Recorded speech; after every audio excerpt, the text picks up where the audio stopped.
अस्सलाम वालेकुम। हम चैप्टर प्रोबेबिलिटी के एक्सरसाइज 15.1 में हमने 22 क्वेश्चन जो है ना वो कंप्लीट किए थे, लेकिन 22nd क्वेश्चन में हमें एक दूसरा पार्ट भी वहाँ पे दिया गया है। क्योंकि पहला पार्ट जो है ना वो एक लंबा पार्ट था जिसमें हमने वो टेबल भी कंप्लीट किया। अब दूसरा पार्ट जो है ना, चूँकि हमने देख लिया है कि टोटल जो आउटकम्स थे दे वर 6 × 6 दैट इज इक्वल टू 36, और डिफरेंट प्रोबेबिलिटीज़ हमें निकली वहाँ पे 1/36, 2/36, डिफरेंट अप टू 6/36, इसके बाद 5 4 3 2 1 एंड बैक टू 1/36। तो ये डिफरेंट प्रोबेबिलिटीज़ हमें मिली। अब क्वेश्चन नंबर 22 का जो सेकंड पार्ट है वो इसी के रिलेटेड हमसे पूछा जा रहा है कि a student argues that there are 11 possible outcomes 2 3 4 5 6 7 8 9 10 11 and 12 means there are these different outcomes.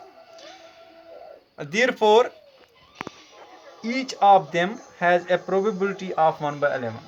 देखिए हमने देखे कि these are the outcomes 2 3 4 5 6 7 8 and 12। तो ये जो सम हो सकते हैं, it can be 2, it can be 3, it can be 4, it can be 5, it can be 6 7 8 9 10 और 11।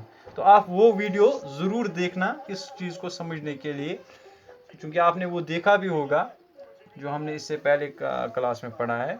लेकिन अब स्टूडेंट जो है ना वो क्या आर्ग्यू कर रहा है कि that each of them has probability 1/11। तो यहाँ पे ये गलत बोल रहा है। 1/11 ईच की प्रोबेबिलिटी नहीं है। One has 1/36, second has 2/36, so there are different probabilities.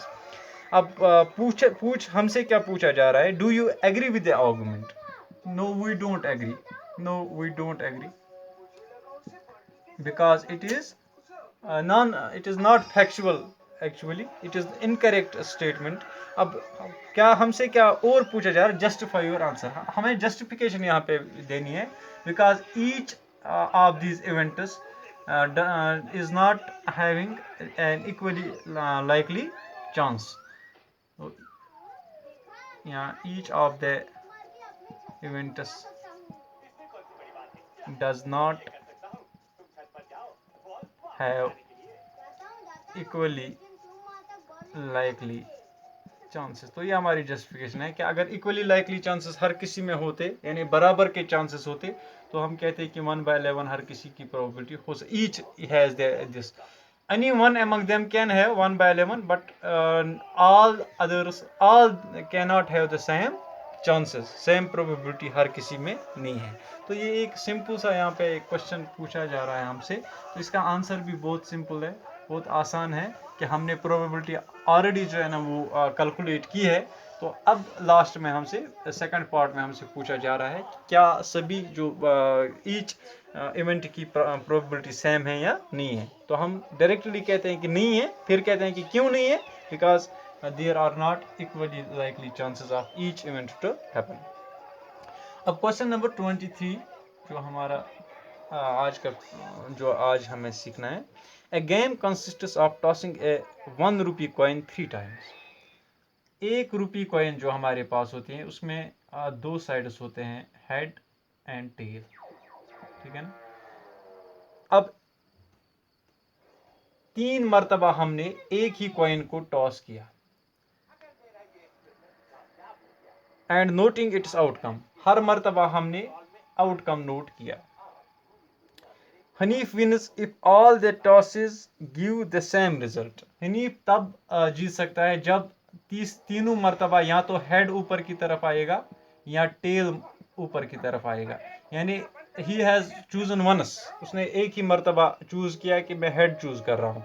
अगर अब तीनों मरतबा, जब हम एक कॉइन को 3 मरतबा टॉस करते हैं, तो अगर तीनों मरतबा हेड ऊपर की तरफ आया तब भी हनीफ जीत जाता है, और अगर तीनों मरतबा टेल ऊपर की तरफ आया तब भी हनीफ जीत जाता है। लेकिन हनीफ के जो जीतने के चांसेस हैं और हारने के चांसेस हैं, calculate the probability that Hanif will lose the game. अब हमें ये देखना है कि हनीफ कब कब लूज कर सकता है। तो पहले हम देखेंगे कि फेवरेबल आउटकम्स क्या क्या हो सकते हैं। फेवरेबल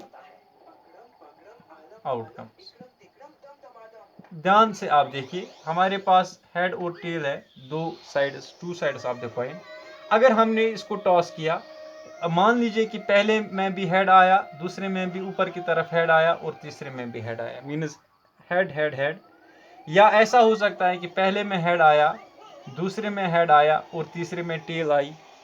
या ऐसा हो सकता है पहले में हेड आया, दूसरे में टेल आई और तीसरे में भी टेल आई। या चलो हेड मानते हैं ताकि हमें आसानी हो जाए। या ऐसा हो सकता है पहले में टेल, दूसरे में हेड, तीसरे में टेल, ठीक है। या फिर ऐसा हो सकता है कि पहले में टेल, दूसरे में टेल और तीसरे में हेड। या फिर ऐसा हो सकता है पहले में टेल, दूसरे में टेल और तीसरे में टेल। या ऐसा हो सकता है पहले में 1 2 3 4 5 6 head head head head head tail, head tail head, tail head tail, tail tail head, tail head tail. या ऐसा भी हो सकता है कि पहले में टेल आया और दूसरे में हेड आया और तीसरे में भी हेड आया, ठीक है ना। या ऐसा भी हो सकता है कि पहले में हेड आया, दूसरे में टेल आया और तीसरे में भी टेल आया। तो इतने ही चांसेस हो सकते हैं, मीन्स 1 2 3 4 5 6 7 8। इसके लिए सबसे बेहतरीन तरीका ये है कि आप अपने रफ पे भी ट्राई करें होम में, कि या फिर 3 कॉइन्स को आप लें और आप देख सकते हैं कि कितने डिफरेंट हमें आउटकम्स आ सकते हैं। 8 outcomes are there which can come on tossing single coin 3 times, ठीक है ना। तो 8 आउटकम्स टोटल में है और इनमें फेवरेबल जो आउटकम्स है, टोटल आउटकम्स आर 8 और favourable outcomes are 2, means the chances in which Hanif can win, ठीक है ना। इसका मतलब है कि कितने चांसेस में हनीफ गेम लूज कर सकता है, that is 1 2 3 4 5 and 6। In 2 chances में तो जीत सकता है। टेल टेल टेल आया जीत सकता है, हेड हेड हेड आया जीत सकता है। तो 6 बाकी जो बचे हैं, there are the chances that Hanif will lose the game. अब हम इस क्वेश्चन को कैसे सॉल्व करेंगे, हम देखेंगे टोटल आउटकम्स दे आर 8। अब number of outcomes where Hanif loses या can lose, that is equal to 6.